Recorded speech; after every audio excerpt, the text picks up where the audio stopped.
Bonjour à tous, bienvenue dans ce nouveau rendez-vous expert, un webinaire organisé par l'Argus de l'assurance, les éditions de l'Argus de l'assurance. Un webinaire consacré aujourd'hui à un thème qui commence à bien fonctionner et bien marcher dans le secteur des assurances, du SEO au GIO. Un webinaire qui va être animé par nos auteurs experts, Guillaume Mazot et Gabriel Curtet. Je vais leur laisser la parole. Bon webinaire à tous. Eh bien, bonjour à tous, bonjour à toutes. Bienvenue effectivement dans ce webinaire organisé en partenariat avec les éditions de l'Argus de l'assurance. Et puis surtout, merci d'être présents. Vous êtes inscrits. Alors, je crois on a plus d'une centaine d'inscrits, donc probablement que les gens vont venir, vont arriver petit à petit.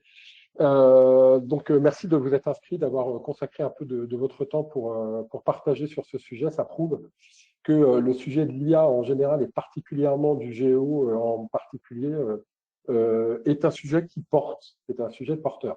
Voilà, donc sans plus attendre, je vous propose d'attaquer parce qu'on a beaucoup de choses, Gabriel et moi-même, à vous partager. Voilà, donc on va tout de suite rentrer dans le vif du sujet en espérant que les gens nous rejoignent petit à petit, pas trop tard, pour pas rater l'essentiel. Alors, avant toute chose, une petite slide qui vous explique techniquement comment poser des questions pendant l'intervention. Donc, on a décidé, enfin, on va consacrer, Gabriel et moi-même, à peu près 10 minutes en fin de présentation pour répondre à toutes vos questions. Donc, n'hésitez pas à les rédiger via ce système. Possiblement, on n'aura peut-être pas le temps de répondre à toutes les questions qu'on aura, mais évidemment, on reste à votre disposition après le webinaire pour pouvoir pousser la réflexion si nécessaire. Vous aurez mes coordonnées en fin de présentation. Voilà, alors on va se présenter tout d'abord avant de rentrer dans le vif du sujet. On est vraiment en mode teaser là. Donc moi, je m'appelle Guillaume Mazot. J'ai fondé en 2009 une agence de communication qui s'appelle Small Planet et qui est particulière dans la mesure où elle est dédiée au secteur assurance mutuelle banque depuis 2009. Donc une agence ultra spécialisée.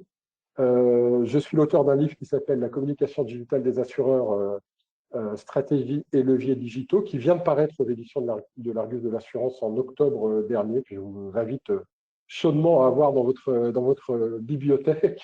Et puis, j'enseigne également la communication digitale des entreprises à l'université Sorbonne Nouvelle. Voilà pour ma part. Gabriel, je te laisse te présenter. Bonjour à toutes et à toutes. Alors, je suis ravi d'être là. Donc, moi, je m'appelle Gabriel Curtet. Je suis consultant et expert en référencement en moteur de recherche et depuis quelques temps en intelligence artificielle. Ça fait une quinzaine d'années que je fais ce métier. J'ai également fondé l'agence de référencement Constellatio.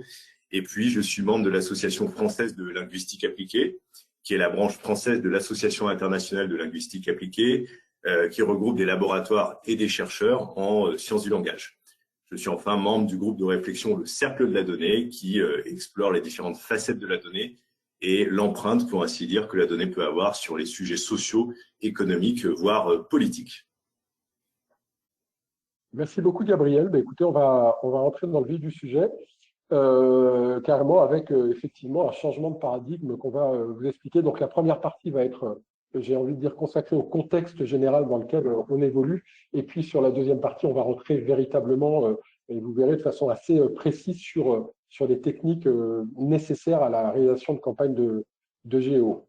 Voilà, donc le changement de paradigme, c'est le suivant. On assiste depuis, alors j'ai presque envie de dire quelques semaines, mais en tout cas depuis quelques mois, à un changement profond des usages numériques.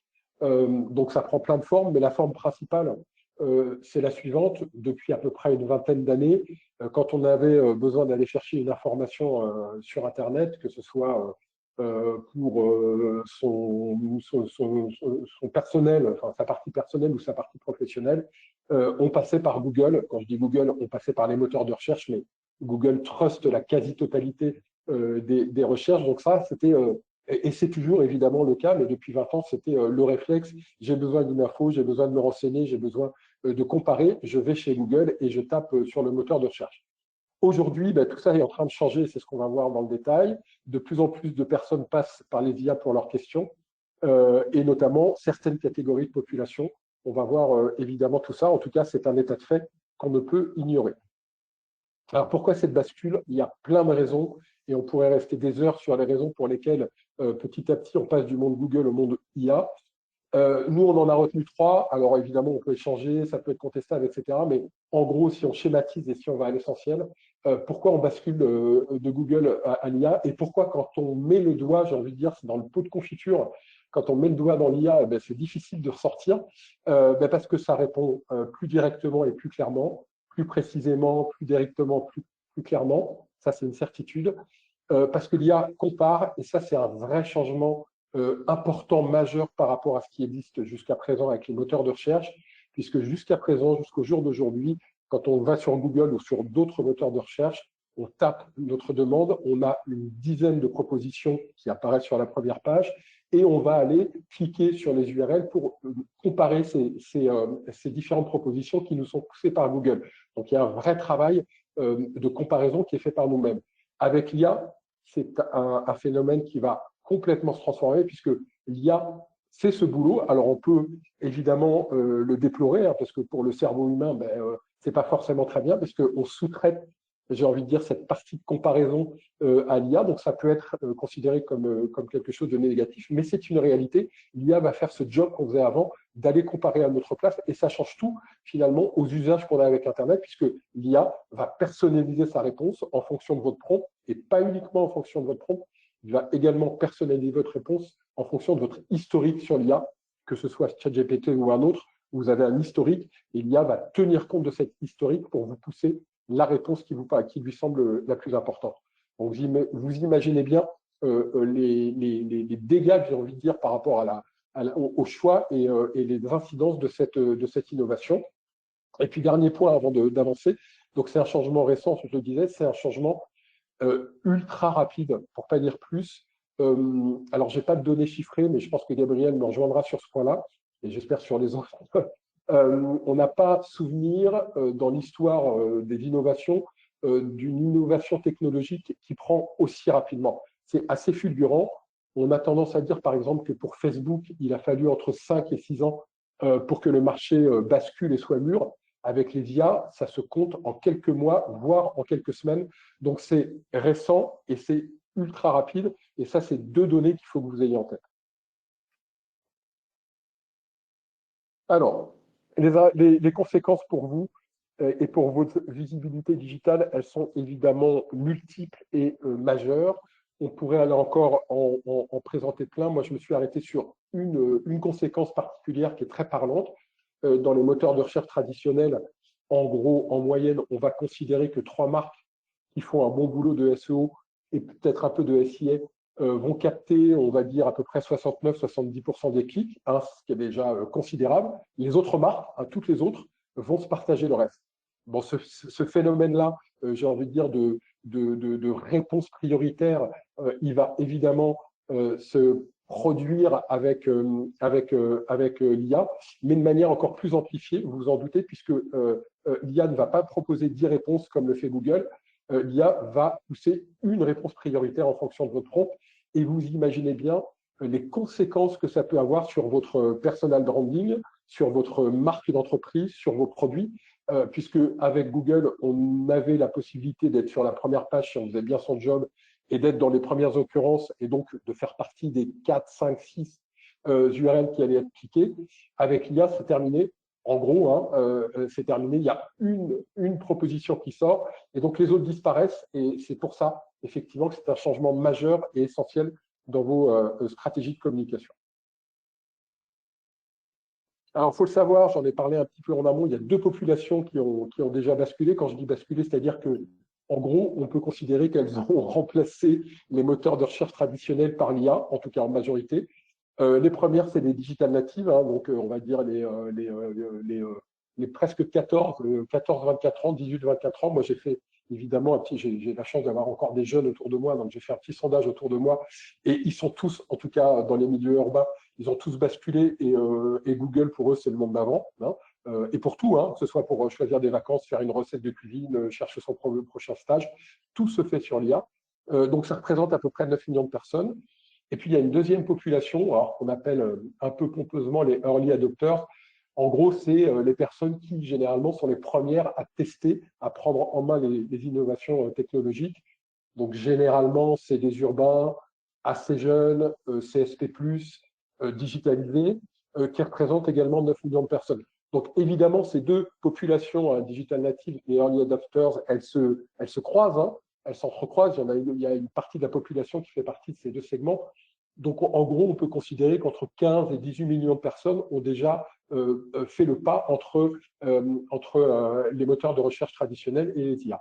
Et quand on dit ça, ça veut dire que c'est tout leur cycle de décision qui est en train de migrer, c'est-à-dire la recherche d'informations, la comparaison, la prise d'informations, et ça va jusqu'au choix, hein, ce qu'on appelle en marketing le funnel marketing.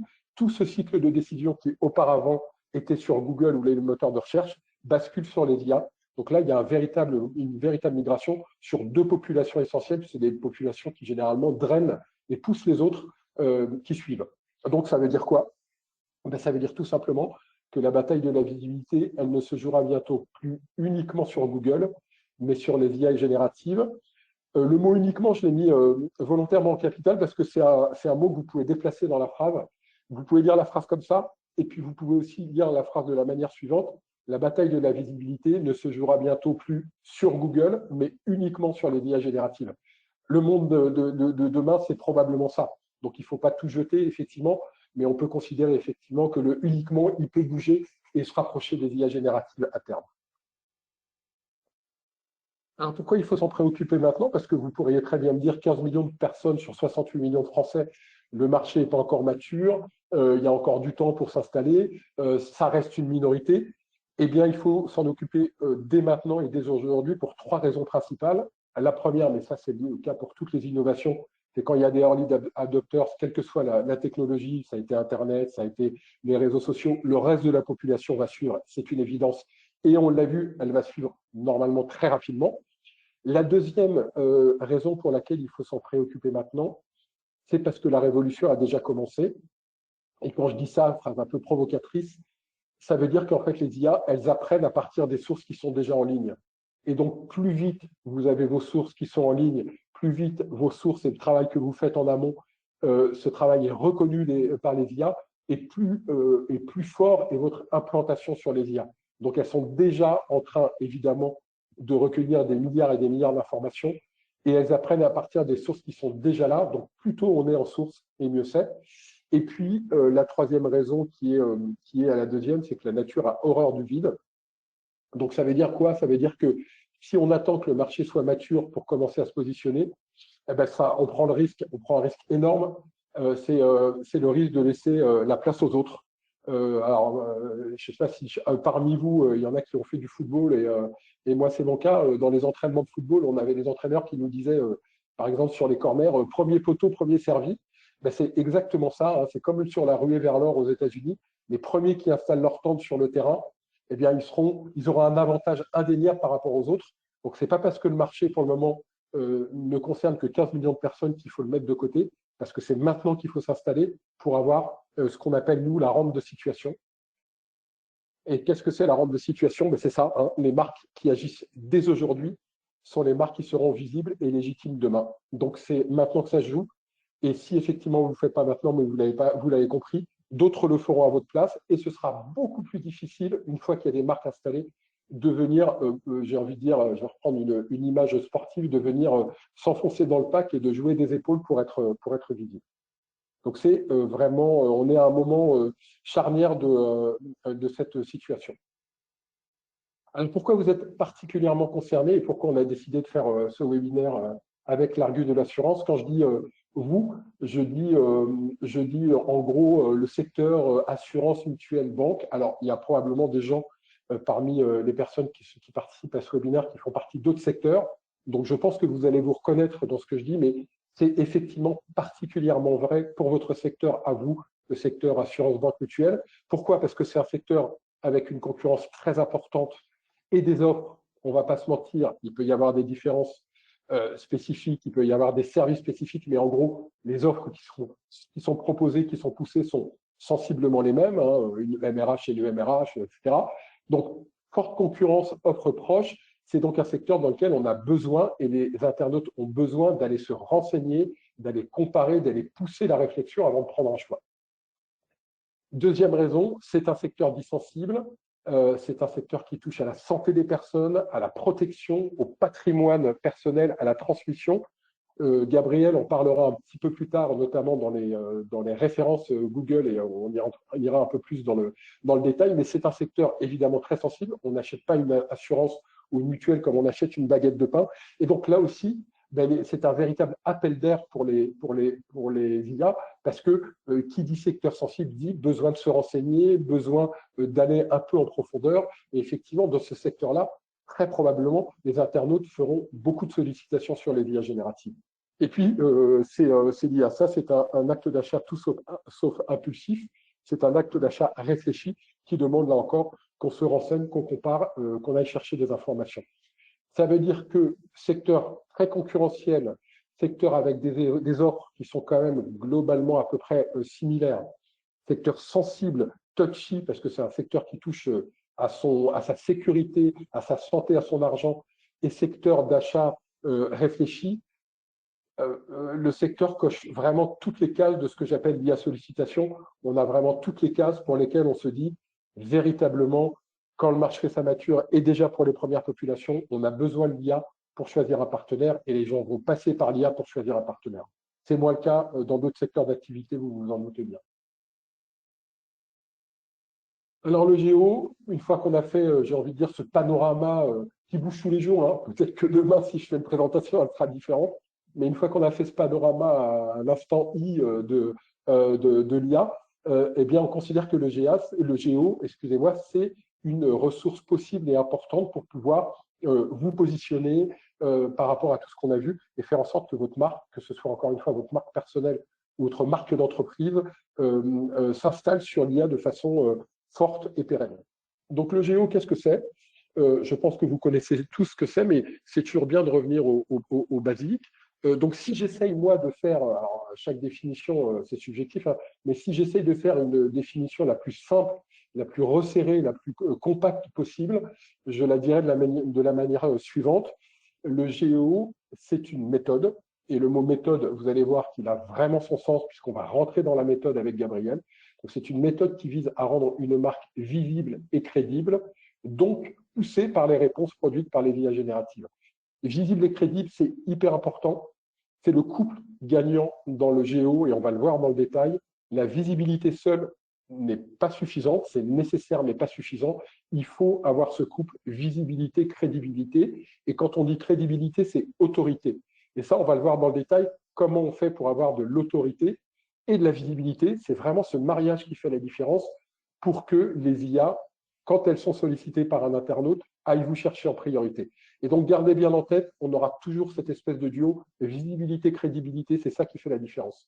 Et ça change par rapport à Google, où souvent la visibilité, en tout cas dans un premier temps, était suffisant. Maintenant, ce n'est pas suffisant. Il faut rajouter la crédibilité, l'autorité, et c'est pour ça que c'est passionnant. Alors, comment ça marche? Contrairement au SEO qui principalement était focus sur le site Internet, le géo, ça fonctionne sur ce que moi j'appelle l'ensemble de votre écosystème digital. Évidemment, le site Internet, ça reste l'élément majeur, ça reste le système central essentiel, votre soleil de communication, mais il est nécessaire, mais il n'est pas suffisant. Il faut travailler sur les blogs ou les blogs si vous en avez. Il faut travailler sur vos réseaux sociaux si vous en avez. Il faut travailler, et ça c'est hyper important, je pense que Gabriel va en parler, avec les partenaires, notamment sur ce travail de backlinks qui est essentiel. Il faut travailler votre page Wikipédia si vous en avez une. Voilà, ce n'est pas uniquement le site Internet, c'est tout votre écosystème digital que vous allez devoir solliciter pour faire du géo. Ça a deux avantages hyper importants. Le premier avantage, c'est que ça va vous permettre de remonter en géo. Il y a un deuxième avantage auquel on ne pense pas, c'est que ça va vous permettre d'aligner votre communication parce qu'on produit énormément de supports de communication, que souvent, il n'y a pas forcément une grande cohérence dans la ligne éditoriale qui est poussée sur un support, sur un autre. Et ce travail qui va être obligatoire, ça va vous permettre de recentrer, de resserrer votre ligne éditoriale, de vous débarrasser des scories. Et ça va, en plus du géo, renforcer votre marque parce que vous aurez un discours qui sera cohérent, unitaire, resserré. et forcément, et aussi pour le SEO, ça vous renforcera. Donc, double avantage. Et tout ça, on le fait pourquoi? Pour être identifié par les IA comme une source, je reviens toujours à la même chose, fiable, légitime et pertinente. C'est ce fameux couple visibilité-autorité qu'on va voir dans le détail. L'objectif, il est très simple, c'est apparaître en priorité. Quand je dis en priorité, c'est vraiment être le premier, hein, puisque vous l'avez compris, il n'y aura pas de deuxième. Je schématise, mais en gros, c'est le premier qui gagne. Donc, apparaître en priorité dans les réponses qui vont être poussées par les IA, pas n'importe comment, hein, et pas à n'importe quel moment. Apparaître en priorité quand un internaute tape un prompt qui correspond à votre offre. Et donc, si un internaute, quel qu'il soit, tape un prompt qui correspond à votre offre, quelle que soit la manière dont il le rédige, l'objectif, c'est que vous soyez en premier et que vous apparaissiez. Voilà pour le contexte. On va maintenant rentrer vraiment dans le détail. Le temps passe vite, donc je laisse la parole à Gabriel et à tout de suite. Merci beaucoup, Guillaume, hein, pour cette vision stratégique et puis les impératifs qui y sont attachés. Alors moi, je suis un peu dans la partie pratique, on va dire. Je voulais, pour vous donner des clés de compréhension du terrain de jeu dans lequel on s'inscrit, avoir un premier mot sur Gemini. Parce que vous êtes peut-être à penser que faire du GEO, c'est faire du GEO pour ChatGPT. Alors, il est vrai que ChatGPT a réussi un coup magistral, hein, commercial. Il s'est implanté dans nos vies. Mais je voulais attirer votre attention sur un fait, qui est un fait de recherche, qui date de 2017. Il y a eu un papier qui s'appelle Attention is all you need, qui est sorti, et regardez les noms, qui est ressorti de chez Google. L'immense majorité des gens viennent de chez Google. Et qu'a fait ce papier de recherche? Il est à l'origine de la révolution ChatGPT qu'on connaît. Il est à l'origine de la révolution Claude, Mistral, etc. Pourquoi? Les LLM existaient, les grands modèles de langage existaient, mais le problème, c'est que le traitement se faisait de manière linéaire. C'est-à-dire que les systèmes prenaient les mots les uns après les autres et les traitaient, mais ça réclamait une grande puissance de calcul et surtout, ça mettait du temps. Avec Attention is all you need, l'idée brillante a été d'introduire le principe d'une prise globale d'un contexte, la fenêtre de contexte pour ceux qui savent, de prendre la masse des mots, d'appliquer une pondération aux différentes parties, donc de diviser tout ça et d'appliquer une pondération, donc une importance relative à tous ces éléments, et ensuite d'assurer le traitement complet. Et c'est cette révolution qui est essentielle, qui est capitale, c'est l'élément cardinal qui fait que ChatGPT a décollé, qui fait que d'autres ont décollé, etc., etc. Je dis ça sans considération du semi-échec commercial pour Google, qui n'a peut-être pas su anticiper, mais on doit à Google, on doit au laboratoire de Google ceci. Donc Gemini, et c'est la première conclusion à tirer, Gemini est un acteur incontournable parce que déjà la porosité entre Google et Gemini s'estompe. C'est-à-dire que vous avez de plus en plus de résultats de recherche qui sont déversés dans Gemini et on peut penser que ça va s'estomper totalement. Et puis, on ne sait pas ce qu'il y a chez Alphabet, la maison mère de Google, on ne sait pas ce qu'ils veulent faire. Ils ont des ressources colossales, donc c'est un acteur avec lequel il faut compter. Et Gemini, dernier point, est en train de monter dans les statistiques d'utilisation. Donc, à minima, prenez ChatGPT et Gemini comme terrain de jeu principal. Alors ensuite, si on doit parler des femmes et des hommes qui font le projet, comment ça se passe? Et c'est un projet. Ça, c'est quelque chose à souligner. Même si la pratique est quand même relativement récente, on peut comprendre que, étant donné ce qu'a dit Guillaume précédemment, il a signalé qu'il fallait mobiliser les réseaux sociaux, le blog, etc., l'écosystème digital. Et c'est vrai. Ça implique quoi? Ça veut dire qu'il faut travailler avec ceux qui sont en charge du ou des sites web, ça c'est évident, mais aussi avec les réseaux sociaux et plus largement avec l'ensemble des gens du service marketing et communication, ce qui d'ailleurs, par parenthèse, posera peut-être des questions organisationnelles, des frictions, parce que l'agence de référencement ou le référenceur n'a pas vocation à la base à embrasser la stratégie marketing ou communication, mais là, il va falloir sans doute compter avec ces gens-là, donc il y aura peut-être à repenser aussi certaines facettes de l'organisation. Parenthèse, fin de parenthèse. Et ensuite, vous voyez les deux points qui ont été mis ici, partenaires directement mobilisables, et oui, car les IA, et on le dira souvent, ignorent les frontières qui séparent les sites web. Je répète, les IA ignorent les frontières qui séparent les sites web. Ça veut dire qu'un même propos peut être tenu chez vous ou ailleurs, même s'il vous concerne. Par conséquent, l'équipe DRP, les associations dans lesquelles vous êtes membre sont intéressants pour faire du GEO. On peut faire du GEO par l'extérieur, pour ainsi dire, sans toucher à son site théoriquement, en mobilisant tous les gens qui parlent de nous, qui sont nos, entre guillemets, amis. Et puis, il y a des partenaires à identifier aussi, qui sont de l'écosystème un peu plus large. Je regardais l'autre jour quelque chose sur les pôles de compétitivité, par exemple. Si l'un de vous a son organisation qui est inscrite dans un pôle de compétitivité, alors ça, c'est un vrai partenaire de choix parce qu'on sait que ça a été façonné sur des souhaits politiques, etc. Et puis, ça a un vrai poids dans le propos. Donc, il faut être capable, disons, de comprendre que c'est une logique projet avec des gens et des tâches qui vont être mobilisées pour le GEO, plus ou moins proche de l'épicentre hein, du contenu, mais en tout cas, c'est assez large. Pardon. Merci Guillaume. Et alors ensuite, toujours dans cette logique de baliser un peu le terrain, vous voyez, c'est ce que je fais dès le démarrage, en essayant de vous donner des trucs, pour ainsi dire, pour le GEO.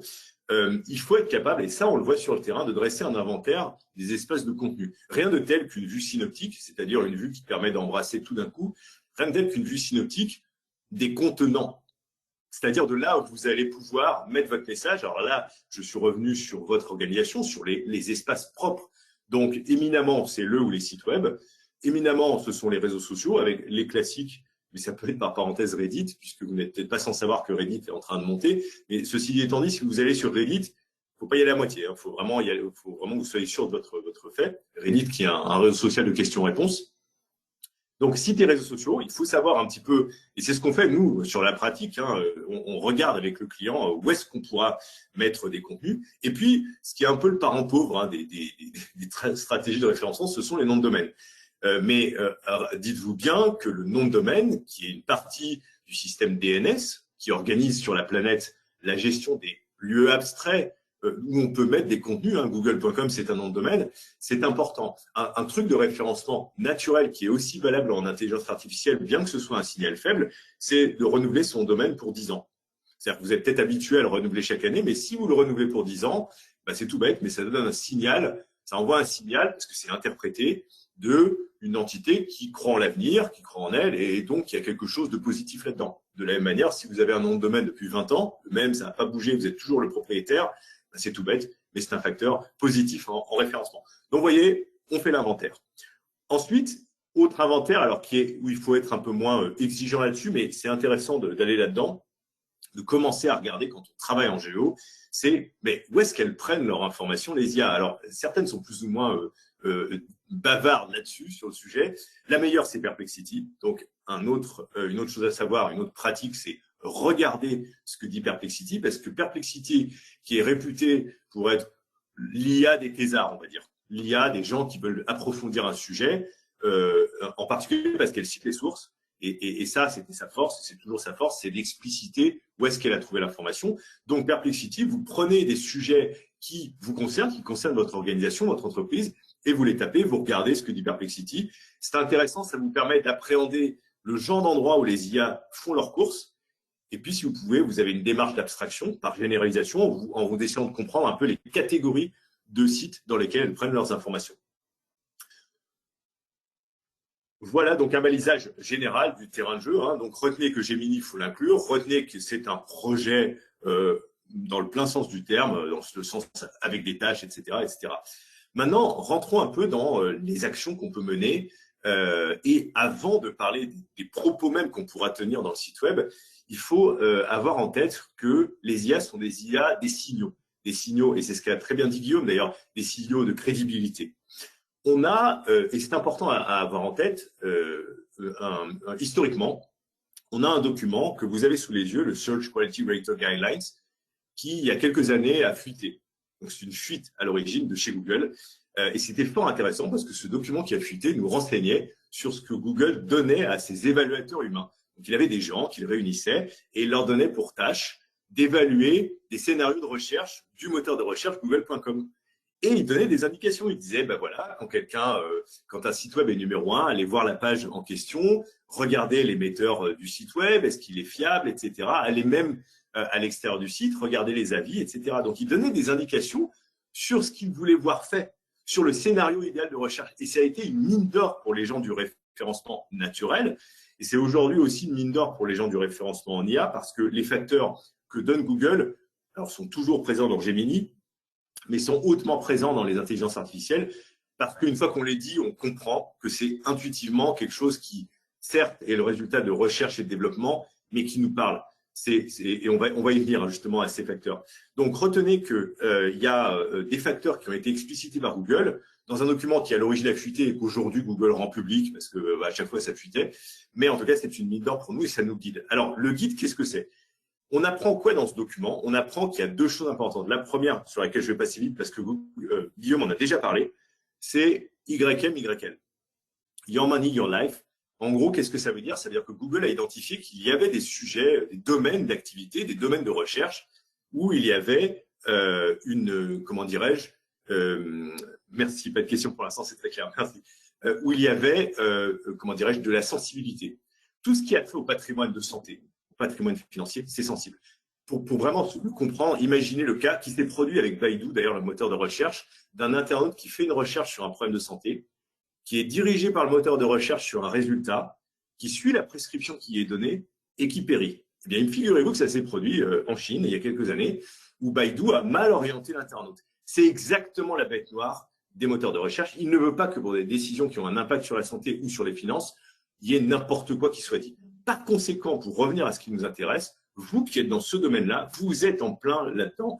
Et ça veut dire quoi pratiquement? Ça veut dire qu'il va falloir mettre le paquet sur ce qu'est l'émetteur du site web, ce qu'est l'émetteur du réseau social, ce qu'est l'émetteur des propos à l'intérieur du site web, etc., etc. L'émetteur voulant dire celui qui porte le propos, la marque derrière ça, etc. Et c'est en particulier vrai pour les plus petites structures qui n'ont pas pignon sur rue ou qui sont moins implantées que des grands assureurs qui sont très, très connus. Mais dites-vous que c'est très, très important d'avoir ça en tête.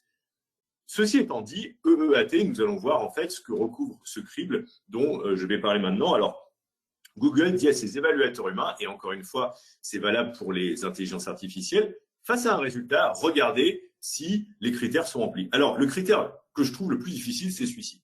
C'est l'expérience. Alors, qu'est-ce que c'est l'expérience? En fait, les IA et les moteurs de recherche souhaiteraient avoir quelqu'un ou quelque entité qui aurait bénéficié de votre produit ou de vos services. Alors, ça veut dire quoi? Ça veut dire les avis des gens. Dans Google, si c'est des sujets de marque employeur, ça veut dire tous les sites où les gens parlent de vous sur la partie recrutement ou carrière.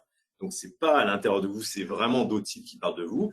Ça peut être des témoignages clients à l'intérieur du site, témoignages clients pourvu qu'ils soient rattachés de manière claire, non ambiguë, et on va le voir par la suite d'ailleurs, parce que en termes de code, ça aura un impact que ce soit donc rattaché de manière claire, non ambiguë à une personne, et pas à un prénom, comme je le vois faire, même si je comprends qu'il y ait des sujets d'anonymisation, mais en réalité, rien de tel que Gabriel Curtet qui dit ceci ou cela sur tel produit, parce que l'IA va voir que quelqu'un a bénéficié du produit, et ça l'intéresse au plus haut point.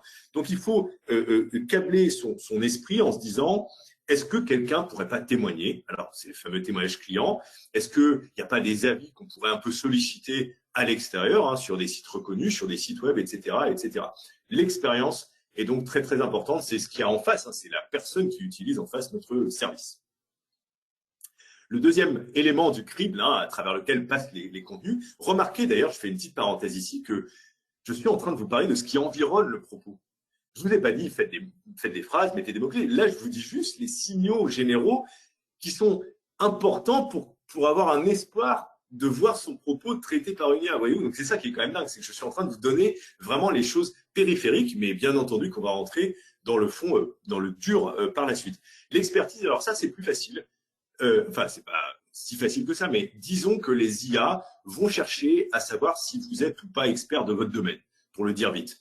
Donc, c'est clair que si vous appartenez, je donne un exemple, c'est pas pour jeter les fleurs, mais ma société appartient justement à cette association de chercheurs. C'est tout bête, mais ça signale une certaine expertise. Si vous faites partie d'une association, n'hésitez pas à voir comment l'association parle de vous. Ça signe l'expertise, etc., etc. Mais vous pouvez aussi ne pas compter que sur les autres. Vous pouvez aussi vous-même publier des baromètres, une étude sectorielle. Regardez les calculateurs, par exemple. Ça, c'est super, parce que les calculateurs signalent quand même que vous avez atteint l'algorithme, qui permet de faire des choses dans un domaine. Donc, vous voyez, tout un tas de choses qui signalent l'expertise sont les bienvenues. On a en troisième facteur l'autorité. Là aussi, c'est un peu comme l'expérience, sauf que là, c'est sur les pairs, P-A-I-R-S. Donc, ceux qui nous valident, ce sont les tiers qui sont un peu de notre domaine, qui signent qu'on fait autorité, etc., etc. Pour prendre un exemple extrême, si demain le palais de l'Élysée parlait de votre entreprise en disant que vous êtes un assureur de référence ou une société financière de référence, évidemment, vous pouvez ouvrir le champagne pourvu que ce soit raccord au niveau des thématiques. Mais dites-vous que c'est un petit peu le vote par les tiers. Alors, c'est là-dedans qu'on range les backlinks. Donc, les backlinks, si on me posera la question, et du coup, on me la posera plus, oui, c'est toujours important. Oui, c'est toujours important en référencement en intelligence artificielle, comme ça l'était en référencement naturel. Pour expliciter, les backlinks sont les liens entrants, c'est-à-dire les liens qui amènent des internautes sur votre site. 1998, un peu d'histoire, Google s'est dit que pour discriminer, pour déterminer l'ordonnancement des résultats dans son système d'annuaire, eh bien, il allait regarder les liens entrants vers un site. Plus un site avait de liens entrants, c'est-à-dire plus on y faisait référence techniquement, mieux c'était. C'est au passage le génie de Google de passer d'un fait purement technique, qui est la base du web, le World Wide Web, qui est une toile unie par des liens hypertextes, à une dimension interprétative et de dire c'est un vote. Je souligne vraiment ce point-là. Encore une fois, notre histoire récente est quand même, on doit quand même beaucoup de choses à Google. Donc voilà, l'autorité, je mets juste quelque chose parce que vous posez peut-être la question, j'ai mis Wikidata par exemple. Et oui, Wikidata, projet qui date qui est apparu en 2012 de mémoire, après Wikipédia.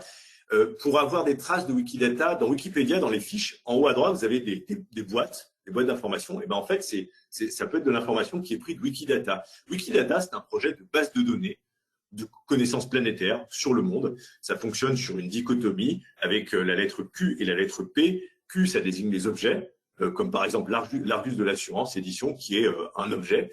Et P, ça va introduire des propriétés. Donc, il y a des identifiants à tout ça, et donc maison d'édition, etc. Et donc, en fait, l'intérêt aussi, et ça, c'est un truc facile, c'est un quick win, comme disent les Américains, c'est de regarder si Wikidata parle de nous et de mettre à jour des choses. Ça fait un petit point d'autorité parce qu'on est dans la base de données mondiale. Le quatrième facteur, le dernier, vous voyez que ça reste quand même assez intuitif. Voilà, l'expérience. Est-ce que quelqu'un a été content de notre produit? Est-ce qu'on est expert? Et est-ce que les autres disent de nous qu'on est expert? Grosso modo, les trois premiers facteurs, c'est ça. La fiabilité. Alors ça, c'était relégué pas mal à des considérations purement techniques à l'époque du référencement naturel. Le HTTPS, pour ceux qui savent, donc l'idée de sécuriser le canal des requêtes HTTP avec le petit s qui indiquait qu'on avait un élément technique qui sécurisait cette communication. Alors, c'est toujours vrai. Au passage, toute la cybersécurité se range là-dedans. Exit, ce qu'on appelle l'attaque de l'homme du milieu. Donc, une entité tierce qui se met entre deux pôles de la communication et se fait passer pour l'un des deux ou récupère une information du flux. Donc, exit tout ça. Évidemment, la cybersécurité, c'est important. Alors, ISO 27001, par exemple, ça peut, pour ceux qui connaissent, alors c'est quand même copieux comme travail, mais ISO 27001, ça peut aussi, si c'est mis en avant, etc., si c'est connu, ça peut aussi faire la fiabilité, etc. Mais je vais vous donner un exemple. Moi, je travaille pour une société que vous connaissez peut-être qui s'appelle Rexel, numéro 1 de l'électricité, enfin un des géants, pardon, de l'électricité, l'équipement électrique. Et ben eux, ils ont un site éthique. Voilà, éthique.rexel.com. C'est tout bête, mais n'empêche que ça fait un signal. C'est un sous-domaine en plus. Ça veut dire que éthique.rexel.com appartient à rexel.com. Ça veut dire que il y a un souci de transparence, etc. Et ben ça, c'est la fiabilité. Voilà un petit peu pour ce tour d'horizon des notions que humainement on comprend et qu'il faut avoir en tête, mais condition sine qua non pour que le propos apparaisse. Donc voilà, donc pensez en termes de notions, réfléchissez, il n'y a pas besoin d'être un expert, dites-vous juste, voilà, c'est quoi qui nous rendrait experts, qu'est-ce qu'on pourrait dire, et vous aurez déjà fait un peu du chemin, il n'y a pas forcément besoin de se compliquer la vie. En revanche, là où c'est compliqué, c'est sur le contenu. Alors oui, je dis que c'est compliqué, pourquoi? On va le voir par la suite, mais déjà, le contenu lui-même, encore une fois, on a vu tous les aspects périphériques. Alors, on va voir les questions. Je vois qu'il y a une question qui est apparue. Merci Nathan. On verra à la fin les questions, mais je la garde effectivement en tête. Alors, sur le contenu qui est roi, on avait cette règle en référencement naturel, c'était de dire que le contenu était roi pour faire un jeu de mots avec le RSI, le retour sur investissement, parce que le facteur du contenu, parmi les trois facteurs historiques, le contenu, les aspects techniques et les backlinks, le contenu avait de plus en plus d'importance. Et là, c'est encore plus vrai parce que les IA sont des IA de contenu, c'est des IA de la langue naturelle. C'est des trucs qui sont entraînés sur des vastes corpus de texte. Alors oui, ils sont entraînés aussi sur du HTML, etc. Mais si vous voulez, c'est quand même quelque chose de très contenu. Et en plus, c'est des IA de la quantité. C'est quand même des modèles probabilistes, comme vous le savez peut-être. C'est-à-dire que ça regarde la probabilité que face à une réponse, face à une question, telle réponse soit la plus juste parce qu'elle est la plus probable. C'est un petit peu ça, hein, l'idée. Il n'y a pas que ça, mais c'est quand même beaucoup ça. Et donc, il va falloir, heureusement ou malheureusement, faire du contenu, en particulier, et c'est ce qu'a dit Guillaume, dans des domaines comme les vôtres, où finalement les offres sont façonnées par la réglementation. Je répète, les offres sont façonnées par la réglementation, et je le sais d'expérience, par la clientèle. Eh bien, en fait, il faut trouver la singularité, parce que c'est des textes de loi, c'est des réglementations qui ouvrent vos possibilités d'offres, mais c'est pas comme, on n'est pas dans la fantaisie avec des offres de cet ordre-là. Donc, il faut trouver les singularités, et on va le voir après. Alors, là, souvent, on a cette dichotomie entre la quantité et la qualité. La qualité ici, c'est quoi? C'est d'aller vers le factuel. J'aime beaucoup cette idée d'aller vers presque l'abstraction, vers les choses concrètes, réelles, vers voilà, vers les notions, vers le factuel. En gros, peut-être demain ce sera faux, mais tout ce qui est de l'ordre de la métaphore, de l'analogie, vous savez, toutes ces figures de style qui portent, ceci étant dit, beaucoup de sens. La métaphore est très puissante et probablement peut-être plus puissante qu'une phrase écrite littéralement. Elle peut véhiculer beaucoup de choses. Mais on n'en est pas là. On a des IA poètes, c'est vrai, mais pour ce qui nous regarde ici, avec l'Argus de l'assurance et vous, ce qui nous intéresse, c'est les faits. Ce sont des faits, des faits, des faits et des chiffres. Et c'est ça qui va faire la qualité du contenu dans le géo. Donc déjà, écrivez bien les faits. Et puis, on verra après pour la poésie, pour ainsi dire. La chose qu'on observe, et c'est un axiome sur lequel on travaille, c'est que si on ne dit pas une chose à l'IA, elle ne le saura pas. On n'a pas des IA, enfin, ça engage que moi, mais on n'a pas des IA conscientes, on n'a pas des IA qui font la divination. Ils ne sauront pas, en fait, en réalité, ce que vous faites tant que vous ne l'écrivez pas. Quand je vous disais que c'est intéressant de se creuser la tête pour savoir ce qui différencie votre offre de celle du marché, eh bien, vous voyez, c'est des choses, il faut le commencer en atelier, il faut le commencer autour d'une table. Et après, une fois que vous avez vos idées, que vous les rendez avec des mots, là, vous pouvez les écrire correctement. Mais il y a bien des fois, et tout le monde, moi le premier, on a du mal à décrire son offre économique. Il faut le faire à plusieurs, il faut réfléchir à plusieurs, il faut faire des phrases simples, etc. pour bien décrire ce qu'on est. La première phrase que j'ai écrite, d'ailleurs, au passage, dans la présentation, elle est intéressante parce que pas parce que c'est moi qui l'écris, mais parce qu'elle fait un chaînage entre l'entité économique, l'entité de production, l'entité économique, disons, le service, les bénéfices induits et les entités qui vont en bénéficier. Et finalement, ces quatre pôles-là, l'entité économique, l'offre de produits ou de services, les bénéfices procurés et puis l'audience, c'est quand même intéressant. Et rien que ça, vous avez un gisement de phrases de dingue. Vous n'êtes pas obligé de dire juste que votre produit d'assurance, il est comme ci, comme ça. Vous pouvez préciser avec un complément du nom, introduit par une préposition, produit d'assurance pour XXX. Voyez-vous, donc déjà en introduisant ça, vous spécifiez votre produit, vous le singularisez, et ça intéresse les IA parce que vous ouvrez une nouvelle classe d'objets, le produit d'assurance pour XXX, et possiblement vous y êtes référencé. La deuxième partie, elle est là, c'est l'art de faire du géo, c'est l'art de l'écriture, c'est que, comment dirais-je, les termes d'une terminologie sont importants à mobiliser parce que ça va vous ancrer dans un univers sémantique. Ça va vous ancrer dans un réseau de mots que les IA connaissent bien, parce qu'il y a beaucoup de termes, de terminologie, etc. aujourd'hui. Mais il faut aussi savoir employer les mots et les expressions impropres du profane. Petit élément historique, on a depuis le XXe siècle une inflation des termes techniques dans la langue courante. Le problème, c'est qu'on les maîtrise pas tous parce qu'on n'est pas tous informaticiens, on fait pas tous de l'actuariat, etc., etc. Donc, raisonner aussi en termes de mots et d'expressions. Alors, je le dis ici à impropre parce que les gens disent les choses comme ils les vivent. Donc, il faut être capable de générer des questions-réponses avec aussi possiblement des mots du kidam, voyez-vous. Vous voyez, donc c'est déjà assez copieux, hein, c'est assez dense la description de l'offre économique. Et là, ça rejoint ce que je vous disais précédemment, ce que disait aussi Guillaume dans sa vision stratégique, c'est qu'effectivement, il faut être capable déjà, il faut se dépêcher parce qu'en effet, les IA, alors, il y aura des changements évidemment parce qu'elles vont évoluer, elles vont prendre les nouveaux contenus, mais c'est bien d'avoir cette rente de situation et surtout de se demander, mais c'est quoi ma singularité?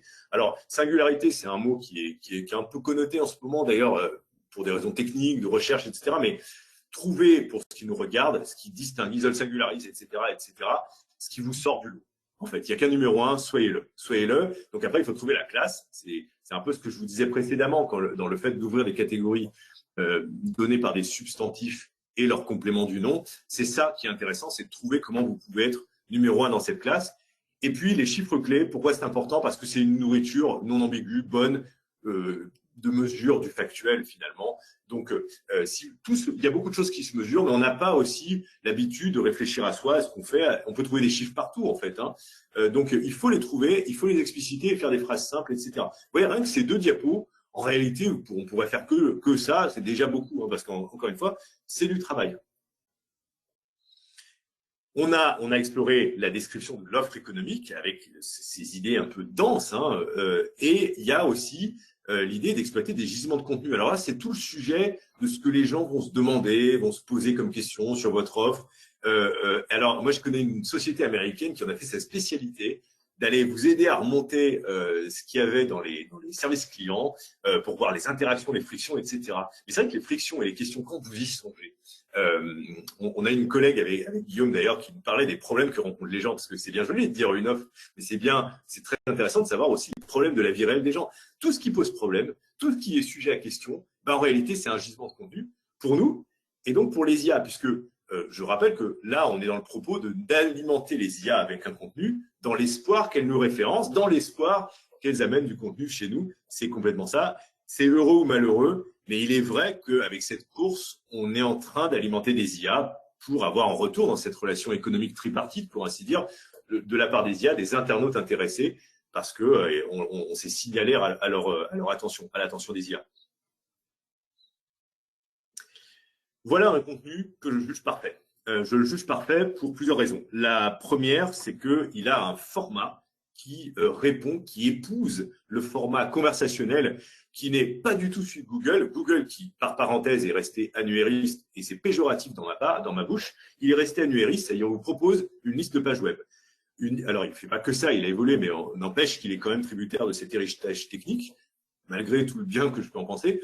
Là, les IA, elles fournissent des réponses comme ça. Alors, ça peut être plus ou moins long, plus ou moins court, etc. Mais ce contenu-là que je vous montre, il pourrait correspondre à une question sur la loi Lemoine, et il a les qualités suivantes. Il est précis, comme vous pouvez le constater. Hein, il n'y a pas de verbiage, il n'y a pas de fioriture, puis surtout ça vise bien ce que ça doit viser. Il est factuel et il a une clarté qui sied à une conversation qu'on doit tenir à une IA, parce que oui, les IA sont intelligentes, oui, elles peuvent faire des poèmes, mais encore une fois, rester de base.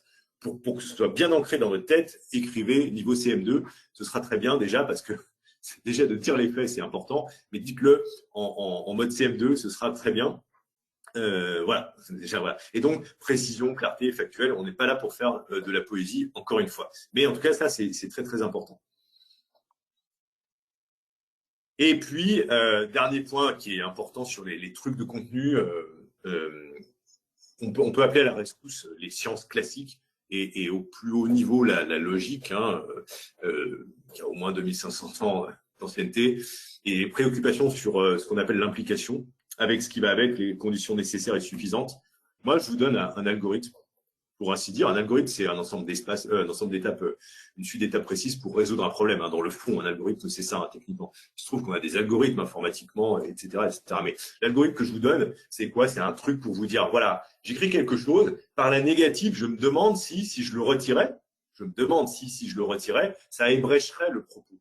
Ça nuirait à ce que je veux dire, à la réponse que je veux fournir. Et je continue d'écrire. Si chacun passe cette validation-là, chaque phrase passe cette validation-là, j'atteins un certain point et je me dis, dès que j'atteins le...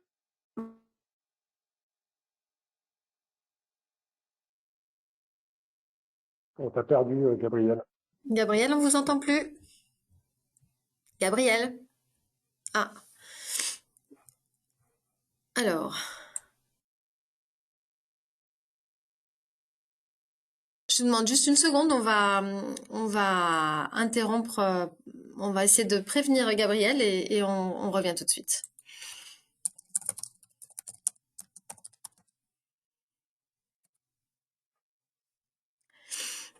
Ouais.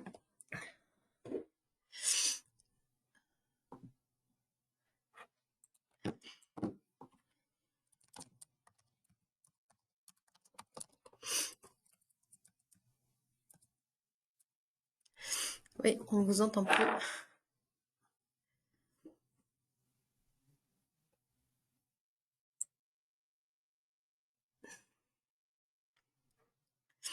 Alors, on est désolé pour cette interruption. Ça n'est jamais arrivé jusqu'à présent. On essaye de régler ça, Gabriel. Je pense que c'est un problème chez vous. Guillaume, vous m'entendez? Guillaume, vous pouvez parler? Oui, Oui. Donc le son, oui, absolument. ouais, le problème de son vient de chez Gabriel. Ok, très bien. Donc on va continuer. De toute façon, je vois que le temps passe vite. Ouais. Euh, alors par exemple là,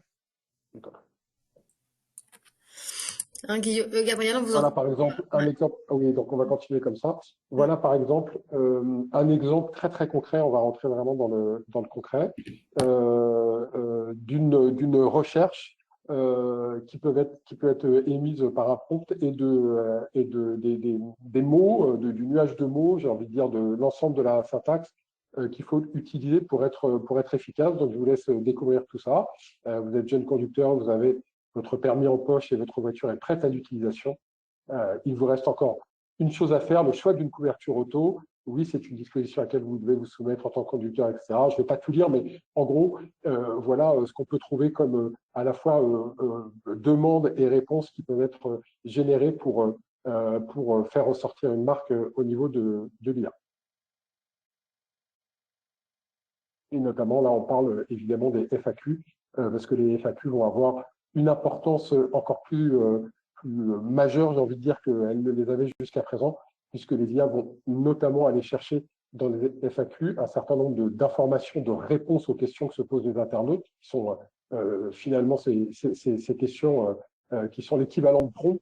Et donc, les IA vont aller puiser dans les FAQ un certain nombre de données pour aller effectivement remonter les marques, les propos et les faire apparaître. Gabriel, je ne sais pas si ton problème Ça est y est, résolu. est-ce que vous m'entendez? Parfaitement. Ok, ok. Bon, bah, désolé, hein, merci d'avoir comblé effectivement les guides et les FAQ essentiels. Là, on va rentrer dans quelque chose qui est possiblement l'élément le plus important aujourd'hui du GEO. C'est ce dont vous avez peut-être entendu parler. Alors, c'est un peu abscon, mais disons que pour vous donner un des repères historiques, en 2011, 4 moteurs de recherche, et pas des moindres, c'est-à-dire Google, Yandex, Bing et Yahoo, ont décidé de créer un langage universel que vous pouvez voir d'ailleurs dans le site schéma.org et qui vise à favoriser la communication entre machines et humains et aussi à introduire des choses non équivoques. D'ailleurs, l'un des exemples clairs, c'est le mot avatar. C'est un des exemples qui a été pris en premier dans ce site-là à l'époque pour dire que le mot avatar peut faire référence à plusieurs choses. Ça peut être le film de James Cameron comme une divinité. Donc, il y a cette idée de comment on désambiguise ça. Eh bien, on utilise un vocabulaire, donc des éléments qui disent qu'on peut parler d'un lieu, d'une personne, d'un produit, que sais-je. Il y en a plein, plein, plein. Et on écrit des choses. Alors là, regardez, le script que je vous ai mis là, il sort d'ailleurs de New York Life Insurance. Et vous voyez ce qu'ils ont fait, sans rentrer trop dans les détails, mais vous voyez marqué Type Financial Product, c'est-à-dire qu'ils ont mobilisé le nom, comme un nom commun en français, Financial Product. Ils ont rangé un objet là-dedans en disant qu'il existe un objet, parce que le simple fait de l'écrire déclare l'existence, pour ainsi dire, dont la propriété, c'est d'avoir le nom Long Term Care Insurance, et puis de donner une description, etc. Et vous voyez qu'il y a même une offre qui est mentionnée, etc., etc. Pourquoi ça, c'est intéressant? Parce que ça permet aux moteurs de recherche et aux IA, et beaucoup aux IA, de lire ces contenus-là et de comprendre de quoi parlent les pages. C'est pour ça que quand on fait du GEO et du SEO, d'ailleurs avant, on fait toujours ça. Le problème que vous avez peut-être remarqué, c'est qu'on confie ça à des algorithmes. On a, pour ceux qui connaissent Yoast, on a Base, on a Rank Math, des extensions d'outils de gestion de contenu de sites web qui génèrent tout seul, mais on se retrouve avec des choses qui sont pas mal, mais qui sont perfectibles. Et donc, rien ne vaut un script rédigé à la main qui est capable d'unir des objets entre eux, parce que ça va communiquer à l'IA ce dont on parle, notre produit, ses caractéristiques, et là, vous pouvez y mettre vos singularités, d'ailleurs, au passage, et vous alimentez ce qu'on appelle techniquement le graphe de connaissances des IA. Le graphe de connaissances, c'est la représentation que se font les intelligences artificielles du monde à travers ce qu'on appelle un graphe qu'il ne faut pas comprendre comme un graphique, mais au sens mathématique de réseau. Et le réseau, donc des boulets, des arêtes, visuellement, le réseau des choses du monde, leurs relations, etc., etc. Avec ce script que vous avez là, on enrichit ce réseau de connaissances, ces notions sur le monde, et c'est pour ça que c'est très, très, très important. Il nous reste peu de temps, Gabriel. Je sais qu'il y a beaucoup de choses à dire. Je fais juste le maître du temps. Le temps Merci. passe vite. Merci. Je vais faire très vite. Faire de la rétro-ingénierie, ça veut dire quoi? Ça veut dire que c'est ce qu'on pense pas souvent à faire, mais c'est regarder un peu ce que disent les IA actuellement et voyez comment vous améliorez ça.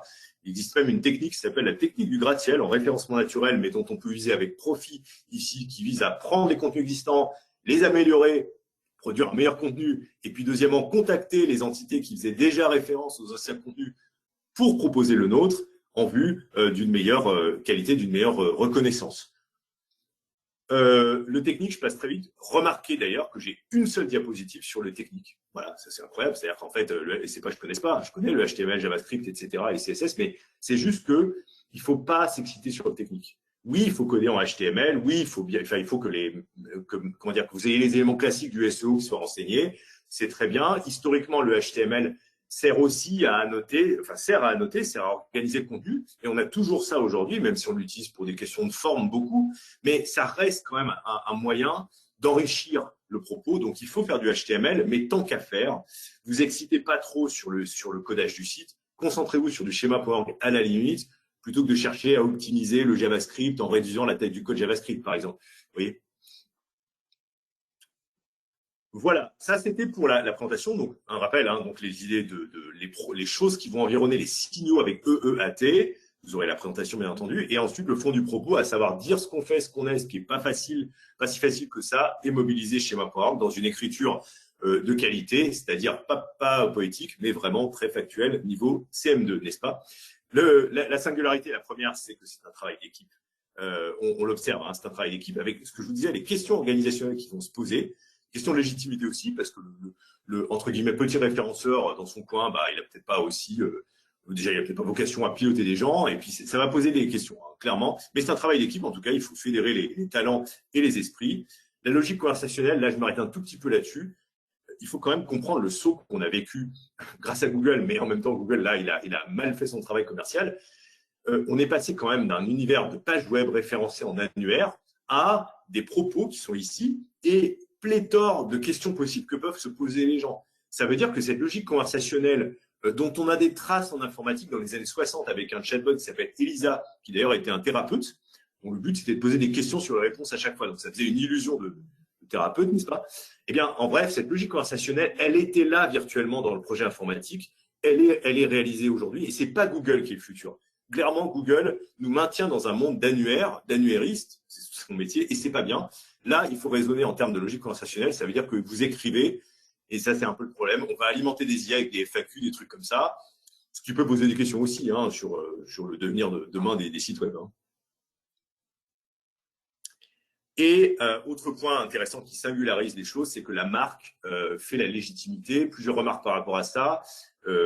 Google, déjà, en 2007, avait introduit un brevet qui traitait de ce qu'il appelle le lien implicite, où il a estimé que, oui, les backlinks sont importants, mais une simple mention de marque sur un site web, si un site web parle de votre entreprise quelque part, sans lien hypertexte, techniquement sans passerelle vers votre site, et pouvait être vu par brevet comme un lien implicite.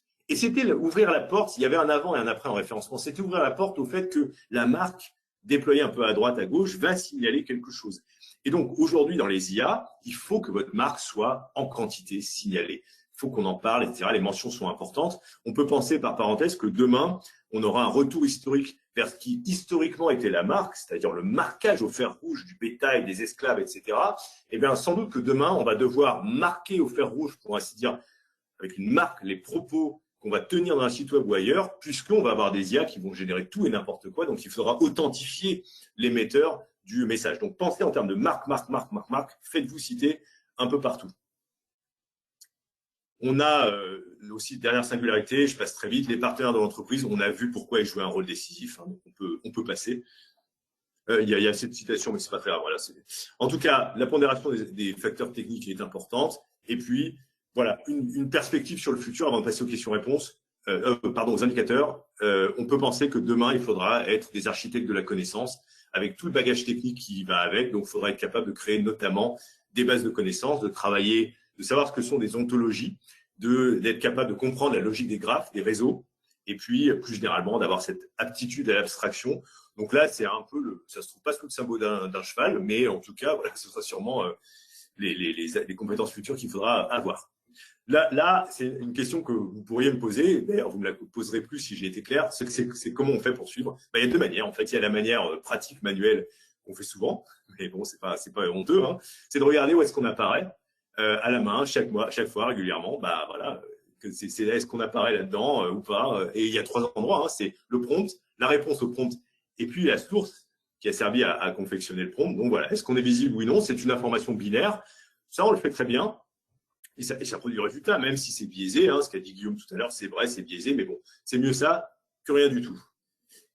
Et ensuite, vous avez alors la batterie des indicateurs d'un nouveau genre, parce que chez Google, qu'est-ce qu'on suivait? On suivait le mot, une date avec un chiffre, et puis une page, c'est-à-dire à telle date, sur tel mot-clé, telle page apparaissait en numéro 3. Et ça, ce quadruplet d'informations, il était fondamental pour faire des tableaux de bord, etc., que certains d'entre vous ont peut-être utilisé hein, avec des outils reconnus qui fiabilisaient la donnée. Mais aujourd'hui, on a d'autres indicateurs, la citation de la marque, la fréquence dans l'apparition des trois espaces que je vous ai donnés, hein, le prompt, les réponses et les sources. Autre chose qui est éminemment intéressant, et je suis ébloui par voir ce que des fournisseurs actuels peuvent fournir, c'est les concepts attachés à la marque. Qu'est-ce qu'on dit de la marque? C'est comme si de Volvo, on remontait la notion de sécurité, parce que la sécurité est attachée à Volvo, et que les IA le savent, parce que les gens le disent, et ils vous le remontent. Donc ça, on a cette information-là. La mesure du sentiment, ça c'est génial, c'est effectivement la réponse positive ou négative vis-à-vis d'une marque, et en particulier, est-ce que l'IA va avoir tendance à vous recommander? On rappelle, c'est ce qu'a dit Guillaume, que les IA sont non contents d'être nos confidents, nos thérapeutes, c'est des prescripteurs. Donc ils vont dire ce qu'il faut faire, ce qu'il faut prendre, et ils vont dire parfois, n'allez pas vers l'offre de votre entreprise. C'est ça qui peut poser problème. Et enfin, donc, faire du benchmark, de la comparaison. Ça, on peut l'avoir aussi. C'est des offres copieuses, onéreuses, hein, disons-le, mais c'est possible. Sachez que la donnée existe et on peut l'avoir. Et par contre, c'est vraiment la Rolls-Royce pour faire du suivi de haute qualité. Ultime point, je vais aller très vite, les amis. Les personas, ça aussi, c'est une nouvelle donnée, c'est qu'on a accès à une information de premier ordre avec ces IA, au plus haut point, celle-là, hein, notamment Gemini et ChatGPT. Mais c'est quand même ça hein, qui est quand même révolutionnaire, c'est qu'on peut avoir des gens, on a des gens qui se confient, qui disent des choses, et on a une conversation suivie, ce qui n'était pas le cas chez Google, parce qu'il y a des hiatus entre deux requêtes. On ne sait pas trop si c'est la même conversation, puis c'est pas une conversation, c'est des mots. Et dites-vous bien que ce qui compte, c'est les phrases et pas les mots dans la vie. Les mots ne véhiculent rien. C'est l'un des premiers objets du langage, les mots, avec les pronoms. Mais la phrase a la vertu de pouvoir communiquer une information. Et donc, on parle avec des phrases, on parle avec des phrases à l'IA, et donc il faut savoir que les IA peuvent nous renseigner sur ce que sont les gens. On leur fait cracher ce qu'il y a dans leur ventre, notamment avec la recherche approfondie. Vous pouvez noter la recherche approfondie. C'est un peu l'outil des thésards. Hein. Vous dites à l'IA, renseigne-moi un peu sur ma cible, etc., etc. Et dernier. Ça dépasse, excuse-moi juste, Gabriel, ça dépasse le géo. C'est aussi pour vos équipes marketing une vraie mine parce que ça va récupérer de la donnée objective sur ce qu'attendent les gens, sur ce que recherchent vos cibles. Ça va pouvoir alimenter vos personas. Donc, évidemment, les actions que vous mettez en place pour le géo, elles ont pour objectif de vous faire remonter sur le géo, mais elles serviront, elles irrigueront vos équipes marketing parce qu'elles vous donneront de la donnée objective sur vos personas. Et ça, c'est une richesse vraiment essentielle. Complètement, complètement. Dernier point, ce qui est aussi intéressant à voir, y compris intellectuellement, c'est l'aptitude à passer du prompt particulier au modèle de prompt. Ça veut dire quoi? Ça veut dire le prompt à trous, ça veut dire le prompt à variable. Et les variables peuvent être, pour reprendre un mot qu'on a en logique, satisfaites avec une valeur. Donc, j'ai besoin d'une assurance pour mon véhicule, mon véhicule de roue. Et donc, c'est intéressant aussi de réfléchir. Et nous, on fait ça pour les clients en fonction des besoins. C'est quoi les prompts un peu génériques qui nous permettent après de générer beaucoup de prompts que les gens pourraient se poser. Puis alors après, je vous dis pas, on peut faire des prompts de prompts. On peut aller très très loin là-dedans. La seule chose à retenir, c'est que l'information, elle est copieuse, elle est là. Il faut juste la faire sortir. L'idée, c'est vraiment que vous sachiez comment vous rédigez vos cibles, qu'est-ce qu'elles vont chercher, comment elles vont le dire. Et ça, c'est un travail qu'on peut anticiper. C'est-à-dire qu'à terme, avec le géo, on peut fournir à des entreprises telles que la vôtre des séries de phrases, de demandes rangées par type de persona, de manière à ce que vous puissiez anticiper sur qu'est-ce qu'ils cherchent et la façon dont ils l'expriment. Ça, c'est essentiel parce que de ces éléments-là, vous allez pouvoir transformer votre site Internet pour faire en sorte qu'il corresponde à ces besoins. Donc, c'est une vraie loupe. J'ai envie de dire, c'est presque les lunettes de Superman qui permettent de voir en dessous des vêtements. C'est une vraie loupe, une vraie transparence sur comment vos cibles, vos clients et vos prospects qu'est-ce qu'ils cherchent et comment surtout ils l'expriment sur les IA, quels sont les termes qu'ils utilisent pour aller chercher de l'information. Alors, il y avait une Voilà. question. Oui, pardon, oui. Pardon, on a un peu dépassé. Il reste un peu de temps pour les questions. Si vous pouvez rester quelques minutes, on permettra évidemment d'y répondre. On va regarder les questions et puis sinon, vous n'hésitez pas à nous contacter sur les éléments qui apparaissent. Et je t'en prie, Et Gabriel, par rapport aux questions. il y avait une question, alors je ne les vois plus. J'avais une question de Nathan, hein, je crois que c'était est-ce qu'on peut demander à l'IA de nous aider à faire le GEO? Bah, en fait, oui, parce que quelque part, comment dirais-je, les IA savent aussi beaucoup de choses. Le seul problème, c'est après un problème pratique, c'est-à-dire que après, il faut vouloir passer du temps avec les IA, leur poser plein de questions, et il faut leur donner le contexte. Et je pense que c'est la difficulté du contexte de qui on est, etc. Donc c'est possible, mais ce sera un peu fastidieux. Et puis autre chose, et c'est ce qu'on observe sur le terrain, comme le géo rejoint les problématiques de communication hein, qu'évoquait Guillaume, en fait, ça se fait beaucoup. 90% du géo se fait en dehors du site web, et c'est vraiment, on s'entend sur ce qu'on veut dire, on fait émerger aussi ces vérités qui nous caractérisent. Question de Nathan Choulal. Qu'avec un bon prompt, l'IA peut vous guider pas à pas pour être bien positionné en géo? Ah oui, c'était cette question que je voulais répondre. Mais oui, en fait, quelque part, oui, théoriquement, on ne voit pas comment on pourrait dire non, mais pourvu qu'on puisse l'alimenter de contenu, etc. Là, on peut rencontrer un premier écueil, c'est la masse documentaire que représente l'entité actuellement. Alors, on peut utiliser Notebook, que vous connaissez peut-être, Notebook qui est l'IA qui est chez Google d'ailleurs, qui permet de travailler sur un corpus documentaire, mais on est vite limité. Et puis, on est limité humainement. Donc, comme bien des choses, il y a beaucoup de choses qui peuvent se faire avec une IA. Elles ont une connaissance du géo et puis elles s'alimentent. Donc, ça reste possible, mais c'est quand même très, très fastidieux et il y a des choses qui vont passer à travers les mailles du filet.